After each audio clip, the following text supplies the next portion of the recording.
আজ আমি তোমাদের সাথে একটা সুস্বাদু আমিষ রেসিপি শেয়ার করতে চলে এসেছি। চিংড়ি মাছ দিয়ে পটলের দোরমা। এর জন্য আমি প্রথমে পটলগুলো ভালো করে ধুয়ে পটলের গাটা চেঁচে নিয়েছি।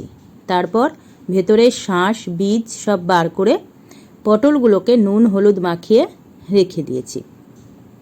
তারপর ওই শাঁসগুলো একটা মিক্সিং জারের মধ্যে নিয়ে সামান্য একটু নুন আর 2-3টে কাঁচা লঙ্কা দিয়েছি, দিয়ে একটা মিহি পেস্ট তৈরি করেছিলাম।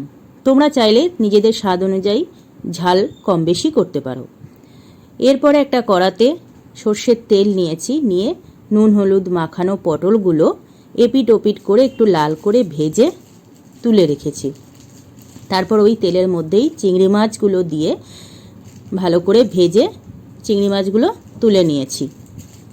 তারপর ওই তেলের মধ্যেই কাঁচা লঙ্কা কুচি, আদা কুচি দিয়ে নেড়ে চেড়ে কুচনো পেঁয়াজ ওর মধ্যে দিয়েছি। দিয়ে পেঁয়াজগুলো একটু লাল করে ভেজে নিয়ে পটলের শাঁসের যে পেস্ট তৈরি করে রেখেছিলাম সেটা ওর মধ্যে দিয়ে ভালো করে নেড়ে চেড়ে ভেজে রাখা চিংড়ি মাছগুলো আমি একটু হাতে স্ম্যাশ করে ওর মধ্যে দিয়ে দিয়েছি। দিয়ে কষিয়ে দেখো পটলের জন্য পুর একদম রেডি। এবারে ভেজে রাখা পটলের মধ্যে পুরগুলো একে একে দিয়ে মুখটা বন্ধ করে দিয়েছি।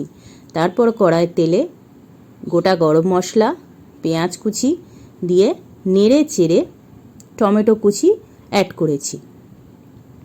টমেটো কুচি পেঁয়াজ কুচি ভালো করে একটু ভেজে ওর মধ্যে আমি আদা রসুন পেস্ট দিয়েছিলাম, ওটা স্কিপ করে গেছি।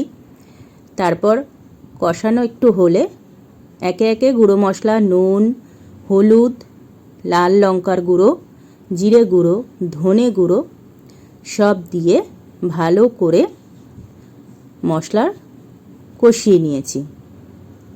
মশলা কষা হয়ে গেলে তেল ছেড়ে এলে ওর মধ্যে আমি দিয়ে দিয়েছি জল আর সামান্য চিনি। ঝোলটা ফুটে উঠলে গরম মশলা গুঁড়ো অ্যাড করেছি। তারপর পুর ভরা পটলগুলো ঝোলের মধ্যে দিয়ে ভালো করে ফুটিয়ে নিয়েছি। তারপর শুকনো হয়ে গেলে দেখো নামিয়েছি একটা সার্ভিং প্লেটে। কেমন দেখতে হয়েছে অবশ্যই কমেন্ট করো। তোমরা ট্রাই করো। রেসিপি ভালো লাগলে আমার চ্যানেল সাবস্ক্রাইব করে